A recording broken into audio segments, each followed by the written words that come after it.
బతుకమ్మ, దసరా, దివెల, సంక్రాంతి, శివరాత్రి, శ్రీరామనవమి, హనుమాన్ జయంతి, వినాయక చవితి, నాగుల పంచమి, అట్లనే అమ్మవార్ల ఉత్సవాలు, జాతరలు ఇట్లా ఏడాది పొడుగుతా హిందువులకు పండుగలే పండుగలు. కానీ ముస్లింలు, క్రైస్తవులకు పండుగలు చాలా తక్కువ. ఉన్నాయన్న సంబురంగా చేసుకోవాలి కదా మరి.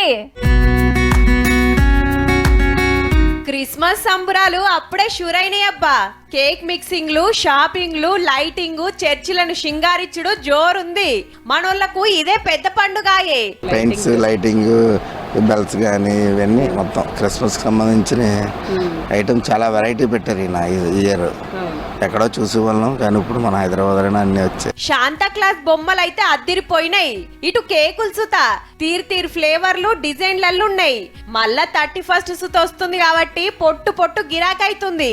కేక్ మిక్సింగ్ సంబురాల్లో తయారు చేసిన ప్లమ్ కేకులు ఇట్లా గిఫ్ట్ లెక్క ఇచ్చేటట్టు రెడీ చేసిండ్రు. కొంతమంది అంటే క్రిస్టియన్ ఫ్రెండ్స్ కి గిఫ్ట్ ఇస్తారు, క్రిస్టియన్ ఫ్రెండ్స్ హిందూ ఫ్రెండ్స్ వాళ్ళకి గిఫ్ట్ ఇస్తారు, అట్లా అందరు తీసుకుంటారు. ఇటు చూడురి, ఈ క్రిస్మస్ పండుగకు దునియాలనే పెద్ద చాక్లెట్ తయారు చేసి రికార్డు కొట్టిండ్రు గిల్లు. మొన్న గుకేష్ దునియా ఛాంపియన్ అయిండు కాబట్టి వేసిండ్రట. 32 చెస్ కైన్స్, 64 గడులతోని, 16 అడుగుల వెడల్పు, 16 అడుగుల పొడవుతోని 550 కిలోల చాక్లెట్. 25 మంది 6 రోజులు చెమట తీసిండ్రట. పండుగ ఎల్లుండి గాని రేపు రాత్రికి వేసుకుంటారు. ఇయాల్టికైతే గింతే. క్రిస్మస్ నాడు మొత్తం చూపిస్తాం, తీయుర్రి.